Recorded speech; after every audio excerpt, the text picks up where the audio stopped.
Welcome to the Westside Investors Network, WIN, your community of investing knowledge for growth. This is the Real Estate Professionals Investing Podcast for real estate professionals by real estate professionals. This show is focused on the next step in your career, investing. Thank you for listening. And please, if you like our content, rate us on your podcast provider. Just a quick disclaimer, the views and opinions expressed in this podcast are for educational purposes only and should not be construed as an offer to buy or sell any shares or securities, make or consider any investments, or take any other action. And now, AJ and Chris Shepard. Hey guys, it's Chris Shepard with your Westside Investors Network podcast. Just wanted you all to be aware there is a little bit of foul language in this podcast. So there's your disclaimer. Enjoy the show. We've got an amazing guest with us today. Brad Blumenthal will share his experience on how he started as an actor and made the jump into real estate investing.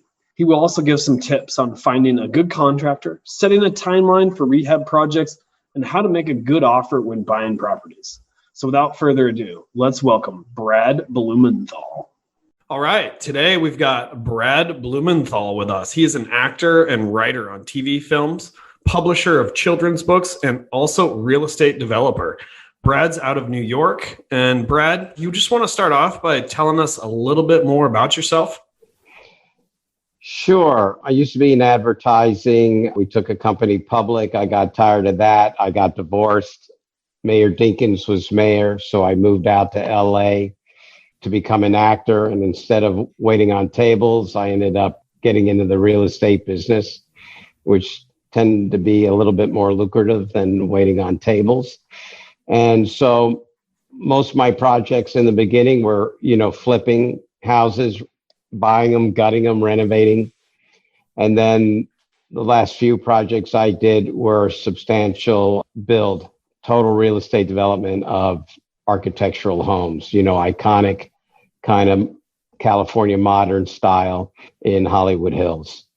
And so that's what I did for about 15 years in LA. Mainly, I did one in Denver. I did one out in, most of them were Los Angeles. I did one out in Topanga Canyon as well in California, but mostly on the West Coast. Nice. So Brad, you moved to LA, want to become an actor. You're looking for stardom.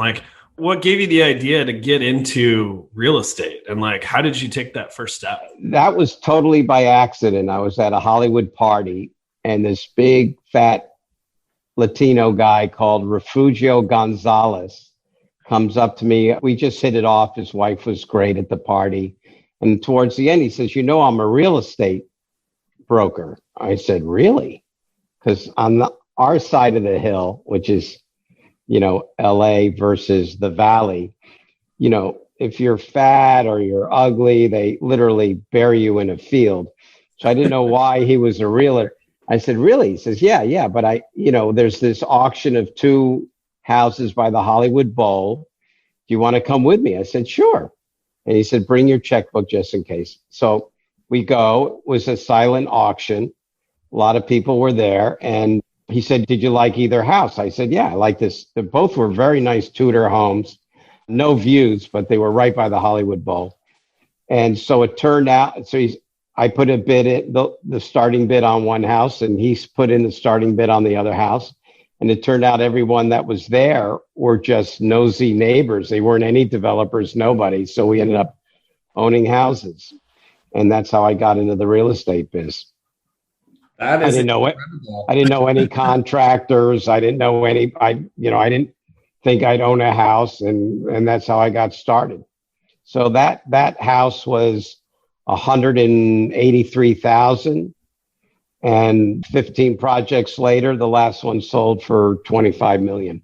Wow, that's quite a, ramp to go up. With that first project, you went to basically an open auction. I actually just got notice that Washington County is going to be auctioning off properties again here in Portland, which hasn't been done in the past 3 or 4 years. But you went not really thinking you were going to put in a bid. Is that correct? Yeah. I just wanted to see how the process went. This was not a state, what do you call it when someone died? It was a probate auction because the guy outlived all his beneficiaries. So the organization that got the homes was the Botanical Society or something in the park recreations ended up getting the houses. So they auctioned it off. Wow. But you're right. I wasn't planning on owning a home in LA. I just got done with a messy divorce. She hired Ivana Trump's attorney. I didn't have a lot of available cash, but it was enough to buy this. And since it was your first home in that state, you got one of those HOA loans for 95% financing. So I only had to put 5% down. That's incredible. And so you just fell into it, and that's how I do pretty much everything. I was in the music business. I fell into that. We signed a kid to Geffen Records. I mean, I've been in like 13 different businesses, and I don't think any of them I actually plan on being in, except maybe advertising. Do you still talk to that mentor today? Like, can you tell us a little bit more about how that relationship You mean developed? Refugio?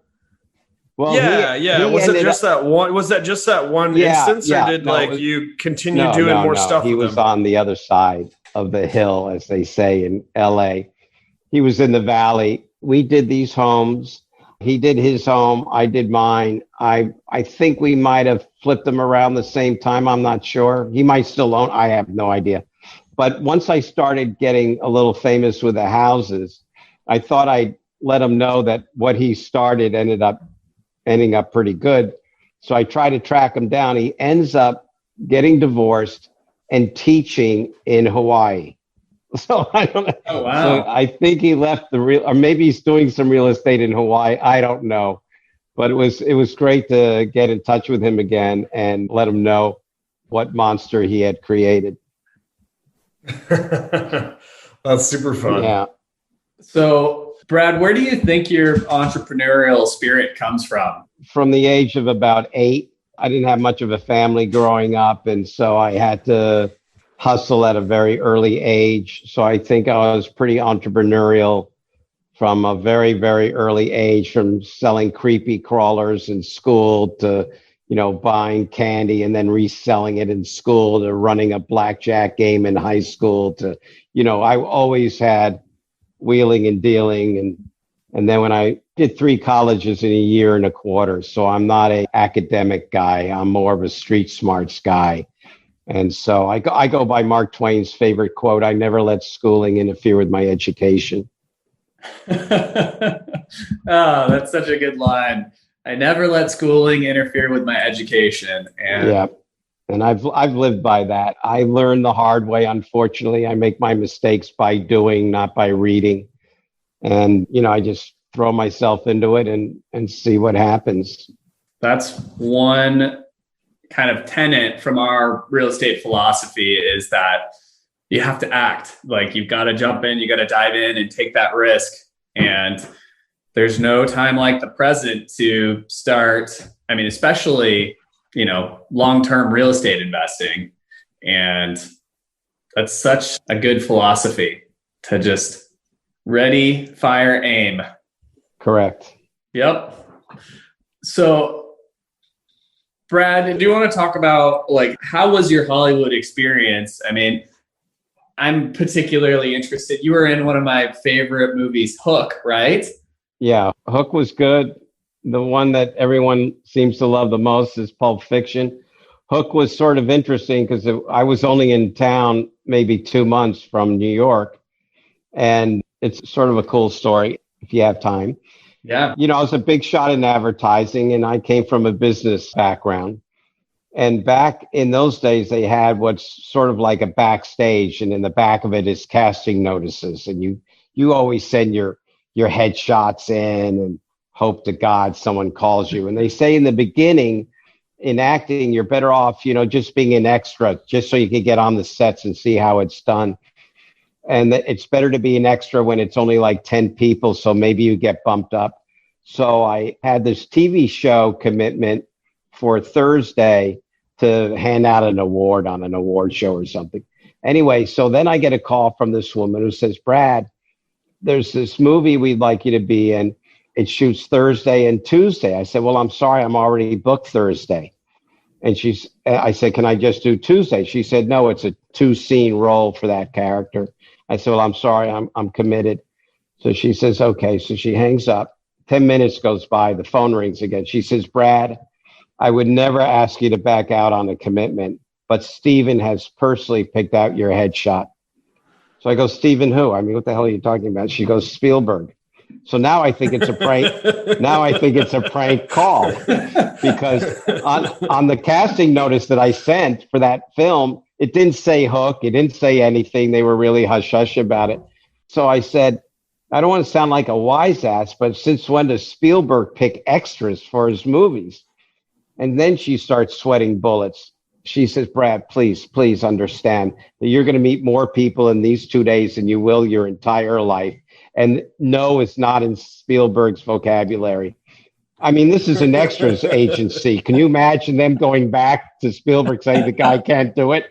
And I didn't know any better. I was naive because I come from a business. Once you commit to somebody, you can't say, screw them. So I said, well, I'm sorry, I'll have to call you back.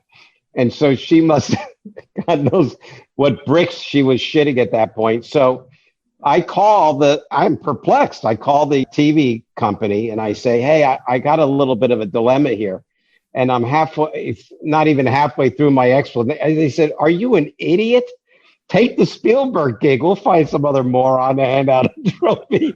You're crazy. Don't turn that down. So I call her back. She's so excited, blah, blah, blah. She's like, now her job has been saved. So I go to the set. It was at TriStar Pictures because I'm in the office scene in the beginning of the film. And like 40 extras are there. And I'm reading a book called Real Power. It's about the industry because obviously I know nothing about it. 4 hours goes by and they finally get everybody but me. And I go, oh, shit. Now, they've ordered too many people. They're going to send me home. 2 more hours goes by. I'm on page 165 of the book. And they come down and get me. The elevator goes up to the floor. You can hear a pin drop. Everyone's been set. I walk down the hallway, and the AD at that time was Bruce Cohen, who ended up being a pretty good director. He did The Flintstones and a bunch of other films. Anyway, he says, Brad Blumenthal, this is Dustin Hoffman. I go, hi, Dustin. Dustin actually directed the actors on that film, not Spielberg. Oh, really? So I go, hi, Dustin. And then Robin Williams walks up and Dustin says, Brad Blumenthal, this is Robin Williams. I go, hey, Robin. And then a little bearded guy with a baseball cap comes walking in and he says, and Brad Blumenthal, this is Steven Spielberg. And I go, hey, Steven. And he says, listen, this is what's going to happen. Robin Williams is going to come up to you. He's going to go, Jerry, John, and you're going to correct him. You're going to say Jim because that's your name. I said, okay. So we rehearsed it a couple of times and we ran it and it was fun. And Robin is like always joking on set. They rapped. And because I said Jim, that's a line.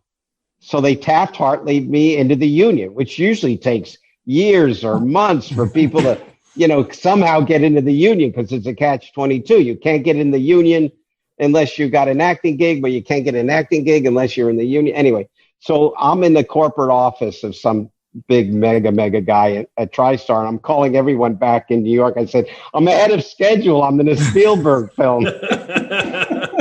And then the entire time I wasn't in my scene, I'm following Spielberg around like a little lapdog, just, trying to see how it's all done. And he didn't mind at all. And then Tuesday was a scene videotaping the ball game at the park. And I start to go down to the rest of the extras and they go, Mr. Blumenthal, let me show you to your trailer. Because the minute you're an actor, it's favorite nations. If, whoever has a trailer, everyone has a trailer. And then there's a massage chair on set and there's a masseuse that gives you a massage. I mean, it was great. So that's how I got into the acting biz. That's pretty incredible that you got handpicked and then I turned it down. I mean, it's looking back at it, I go, Jesus Christ. Anyway, that was my first role. And your big start, pretty amazing. Yeah. So that was a couple months into Hollywood. And then you bought that first house sometime between then and like your first role. And yeah. So when did your real estate career kind of go after your acting career picked up? Well, the minute I did the first house, I got the bug. And then I started looking at opportunities and bought and sold, bought and sold, bought and sold. I had a major, when you're in that kind of a business where you're a flipper, realtors love you to death and their offices love you to death because they know they got you in and they know within a year they got you out. So, they love developers versus, Judy Schweitzbaum who buys a house that took forever and then she doesn't sell it for 20 years. They love, most realtors love developers because they're the ones that bring them the most coin. Yeah. One thing in real estate that's like so nice is the freedom. I mean, like you came to LA and doing this development flipping type stuff. I mean, it really allowed you to pursue your acting career as well, didn't it? Yeah. I mean, as you say, when you're in the real estate business, you have your own hours. And when I also got in the music business at the same time I was doing houses, that was the same kind of thing. I mean, it was a little different because if we had a meeting with Universal, Geffen Records or whatever, we'd obviously have a meeting, but I could work around that just like I could work around auditions or work around, doing a week on a movie or something. It was pretty flexible. And I kind of just want to dig in maybe a little bit back to your first one that you jumped into. I mean, like, how did you feel when you jumped into that? Like, it doesn't sound like you had very much experience. I mean, were you scared? Zero. Were you scared? Were you scared? No, you didn't really have time to be. Listen, I'm a New Yorker, so scared is not usually in our vocabulary. Yeah, I mean that's a fairly big risk for a lot of people. Yeah, for me, it's, I'm used to all kinds of stuff. Listen, I've been rich and poor 3 times. So, buying a house for 185 with 5% down is not a big deal. You ask around and I had some crazy subs that I used and I got in, I didn't make a fortune. I don't think I made much, maybe 20 grand or something. I didn't make a hell of a lot. I learned a lot. And then, as you do house after house after house, you get better and better subs and you start to learn it better and you get a great on the West Coast. I don't know if it is in Portland, unlike the East Coast, you go through escrow. Do you do that in Oregon or you go through lawyers? Yeah, that's so on the West Coast, you tend to use escrow. So I had a great escrow company that I use, escrow officer that did all my deals and she would run in front of a truck for me. So if I knew things were going south or there were things we had to do, I was very, very well protected. People take escrow for granted, but it's a very important part of the process. Yeah, no, appreciate that. So like for our listeners, like what sort of advice could you give them on, how to like start out finding those subs and then like really improving upon those subcontractors? Because I know a lot of our listeners do some flips or in some aspect in the real estate industry. Well, here's the trick that I use that most people don't know or handle real estate. And this goes before finding subs. On the real estate business, there's 2 things I like to do. I like to pick times where real estate is not that active for sellers, which is obviously Christmas and in the summer on the West Coast. Those are key times where you don't have as many people bargaining for the same homes. And I like to put in multiple offers, lowballing on several projects that are interesting to me because someone's going to be desperate at some point. A lot of developers that do what I do, they really try to haggle on the house price. And they try to get them down, which I do, but I don't go crazy. I wait till I own the house. And then during the contingency period, you have obviously an inspection. And inspections always come back with a bunch of crap. That's when you get them down further because now you've got the house. They don't want it to fall out of escrow because then they got to relist it. It looks bad. It cheapens the property again. So the power comes into your realm, not the seller's. And a lot of people try to do both. They get them down as much as they possibly can. Then they get the inspection report and then they beat them up even further. But the most important thing is to get the house. And then if you get in a case where it's multiple offers, you don't get into the bidding war. You just tell the selling agent, listen, whatever the highest offer is, we'll beat it by 10 grand, 50 grand, depending on the price of the house, whatever your sweet number has to be. Say, whatever the final number is, we'll beat it by 10, 20, 50, 100 grand, if it's a $20 million house, whatever the price point is what you tell them. As far as subs are concerned and how to find them, you talk to other developers. A lot of times your realtor knows good subs. A lot of times, obviously, your main contractor. I do not recommend, like I did in the beginning, try to do the house yourself as you being the general contractor. That, to me, is a huge mistake. The ball's got to stop somewhere, or the buck's got to stop somewhere. And if some sub screws up, you're screwed. As opposed to if you have a contractor, obviously you pay maybe 15% above what the project normally would have cost you. The agita and the lawsuits and everything else all falls on the contractor. And the contractor is usually responsible for finding the subs. Obviously, I have subs that could double bid what my contractor sub brings in, and that's fine too.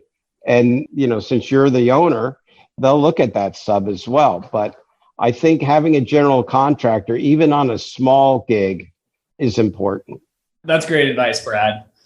One of the things that we've kind of experienced when trying to find subs or contractors is that, like, the way that you present yourself, or the way that we've presented ourselves and the project, has been very helpful too.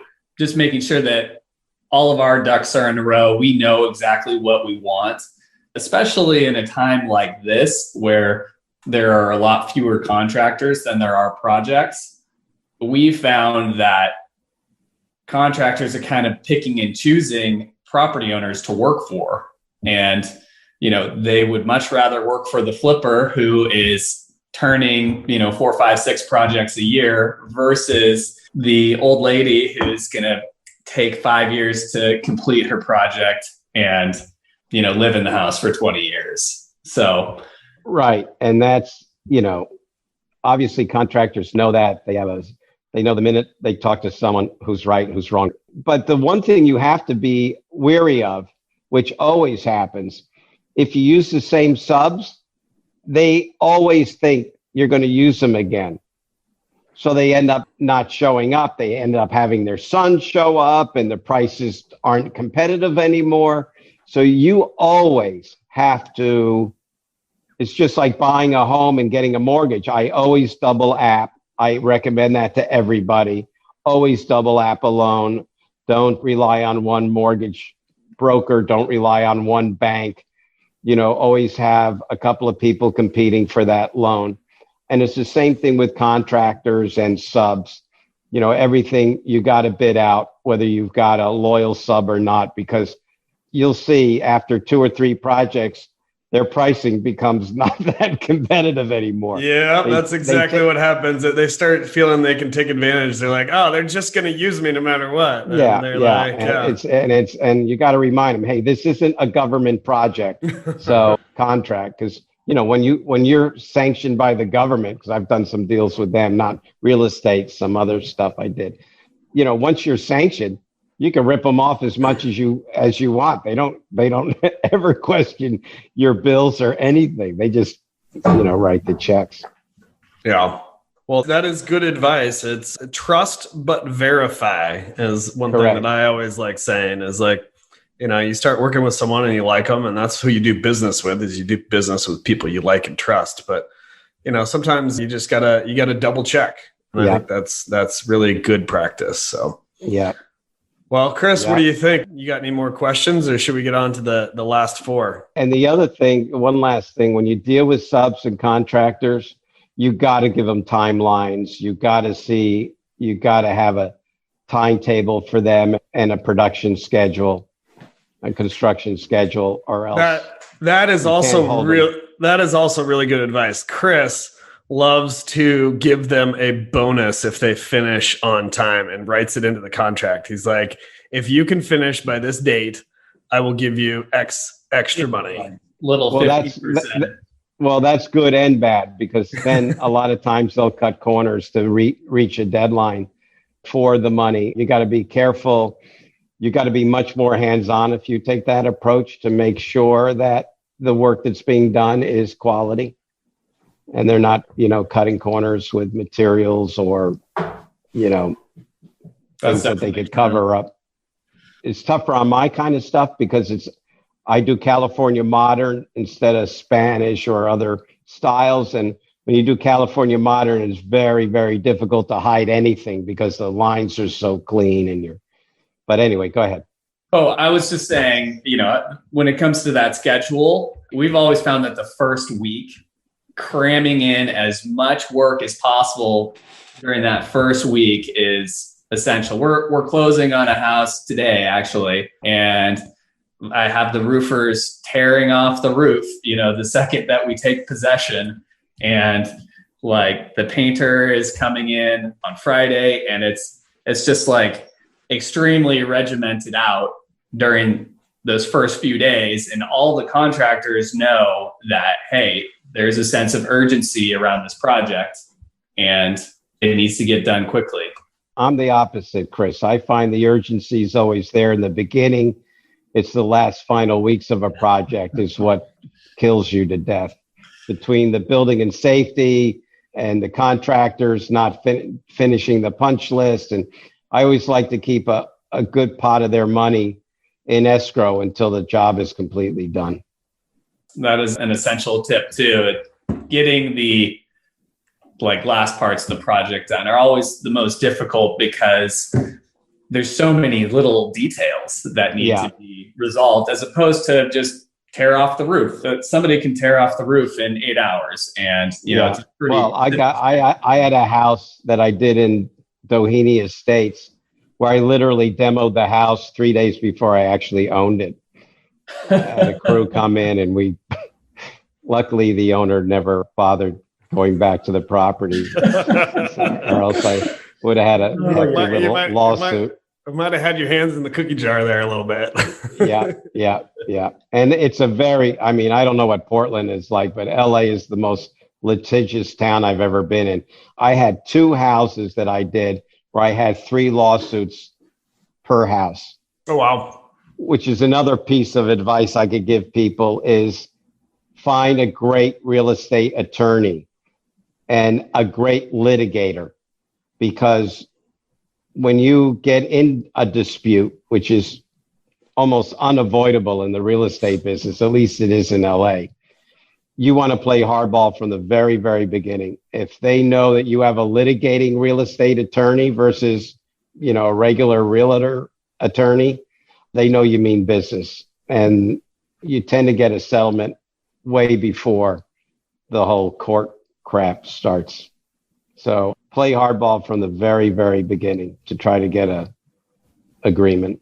And I like in all my contracts, they usually have an arbitration clause. I want a mediation clause. Yeah. You much rather mediate than go into arbitration. I did one of those. It's like a lawsuit. Yeah, it's almost as expensive as a lawsuit. Oh, it's ridiculous. It's gut-wrenching. So I insist on mediation. We have not been through an arbitration yet, luckily. Cross our fingers, knock on wood. But well, move to LA, you'll be in several. We'll have to put that on our list. Yeah, stay out of LA. Yeah. All right. Time for us to get on to the last 4 questions. I'm going to start it off with the first one, which is, what's one piece of advice you would give to your 25-year-old self? Find a mentor. I think it's very, very important. And most people are flattered if you ask them if they could be your mentor. Find someone who you really appreciate. Hopefully it's not a family member, but find someone who you have some kind of a relationship with, and even someone that's not someone you don't have a relationship with, and find some big dude in the business or woman that knows their shit and ask if they could be your mentor. And finding someone that has the knowledge that could help you and give you advice, and like we're doing now, is really important to someone first starting out. Yeah, that is great advice. Finding someone that's walked in your shoes, just even if they're just a couple steps ahead of you, is because great. They all started where you started, and they all have an appreciation for that. And anyway. And it's not to say that like you have to have one mentor throughout your whole life. Like you can have different mentors through different walks of your life too, right? Absolutely. Absolutely.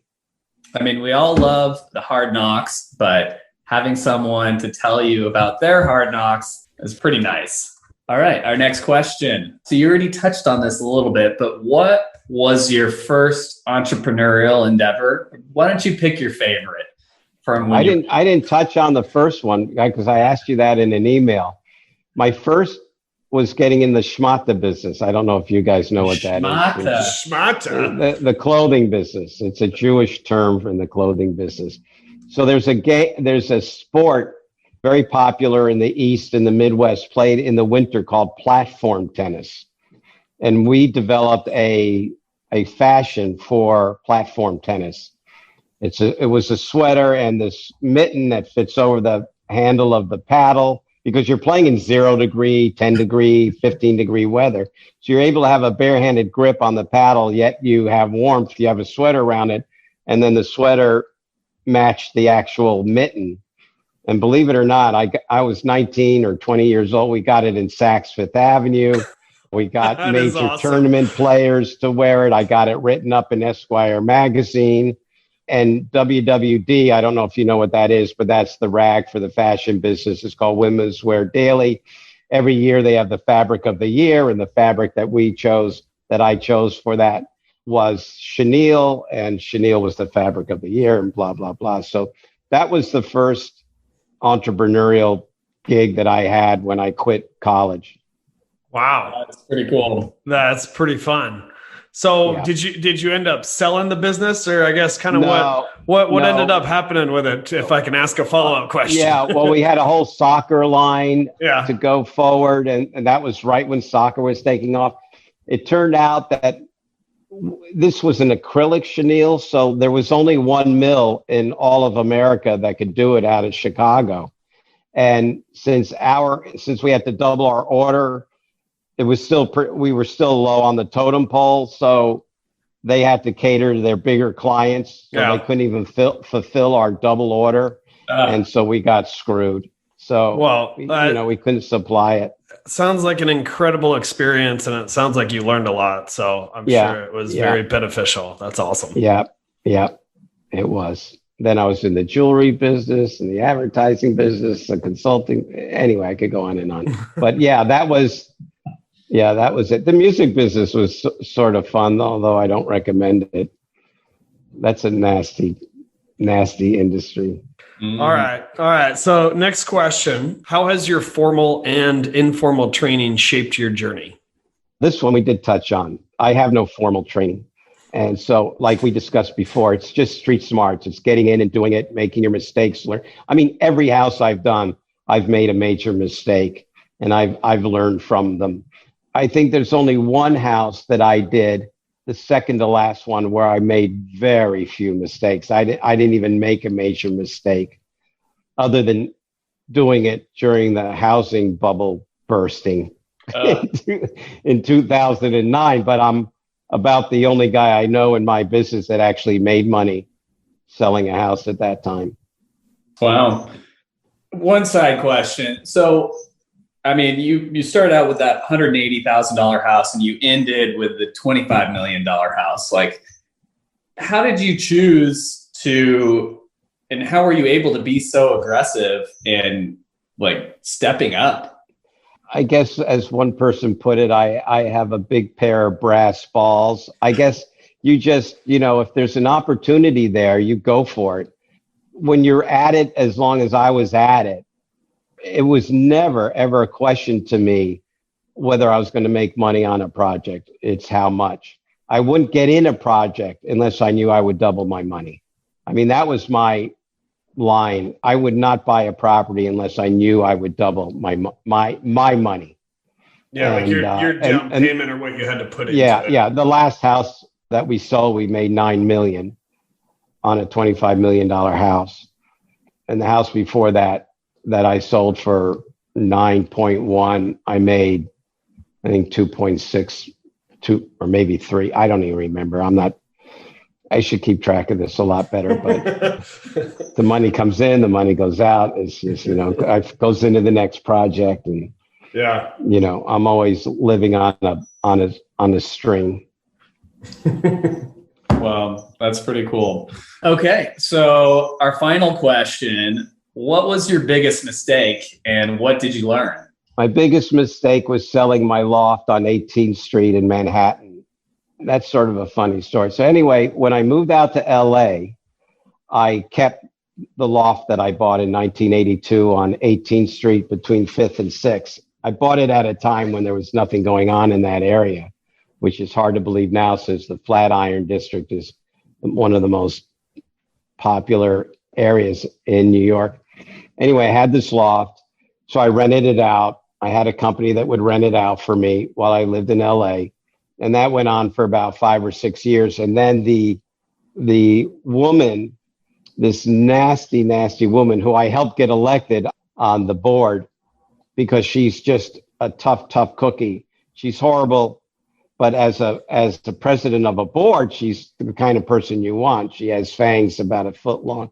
Anyway, she calls me and she says, not hello, Brad. She says, we're suing you.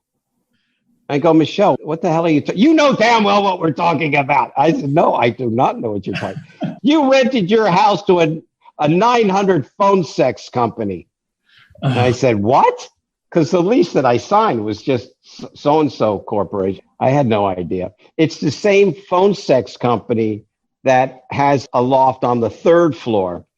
And they just wanted my loft. And it's owned by the mob, by the way. So I was on the 8th floor. And you're not allowed to have a commercial enterprise on the 8th floor, even though she has one. And it turned out that they just wanted it for support for accounting and stuff like that. So we had to come to an agreement to put money in escrow. They could only have so many phone lines, blah, blah, blah. I was so bitter by that. After that lease was over, I just sold the place at the highest price it was worth at the time, which was $550,000. A year later, it was worth 1.2 million, probably worth 3.5 now. And what I learned from that is you never sell New York real estate. It's you're dealing with an island. LA, you're dealing with great weather, 12 months out of the year. In New York, you're dealing with real estate on an island, which is the most, it's the most cultural. It's the finance industry everything is there. And anytime you sell in New York, there is no right time to sell in New York because the prices will always go up. Yeah, that is a good story. I like it. We always try to hold on to our real estate as well, as much as possible. But once it becomes a problem, like once you've got that big problem, it's tough not to sell, Yeah, I mean, I don't flip in New York. I flip in LA, and I don't hold property in LA. And LA has appreciated as well. But I like to get in and get out. I don't like to rent out. I don't like the headaches of being a landlord. I can't stand it. I've done it.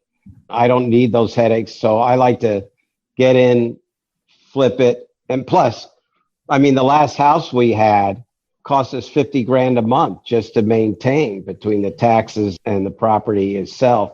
And that's another thing I do on my bigger projects is I rent them out for television, print. Obviously, you get to approve each one, and that gets you a cash flow at it until the house sells. And the last house I did is probably the most televised house in history. It was on the Sochi Olympics, the Academy Awards. It's been in Cadillac, Xbox, a Gwyneth Paltrow thing, a Christina Aguilera thing. I mean, that house is all over the place. Wow. That's a great way to monetize your other job and using those. Yeah, you have to. I had a guy who helped me get into this business on a bigger scale. He used to rent his house out to porn shoots. I mean, that's what, and you'd be surprised how much money he was able to bring in until he sold it. So I went one step better than porn shoots. So, but that's critical. And obviously, the other number one real estate rule is you got to stage your house. Yeah. And bring in an artwork. I had a great connection, relationship I got and with a major gallery in LA, and he did my last 2 homes. That's fun. So we put a couple of $1 million worth of artwork on the walls. Well, Brad, I think our time is up here, but I wanted to say thank you very much for being on the show. We really appreciate it. Stories. No problem. If our audience wants to get a hold of you, do you want to give out any contact information for them? Yeah, my email is M as in Mary, AX, B as in boy, RA, D as in dog, LY @mac.com. Awesome. Well, again, if I give my phone number, that could be it. Well, again, we really appreciate you being on the show, and thank you. You're welcome. Thank you. Thanks, Brad. All right. Ciao. Thank you for listening to this episode of the Real Estate Professionals Investing Podcast on Win, your community of investing knowledge for growth. We hope that this episode has increased your knowledge and added value to your path to freedom. If you would, please take a second to rate us so that we can get more great investors to interview. If you or someone that you know wants to be on, please visit westsideinvestors.com and fill out our form to be on the show. Thank you again and enjoy your day.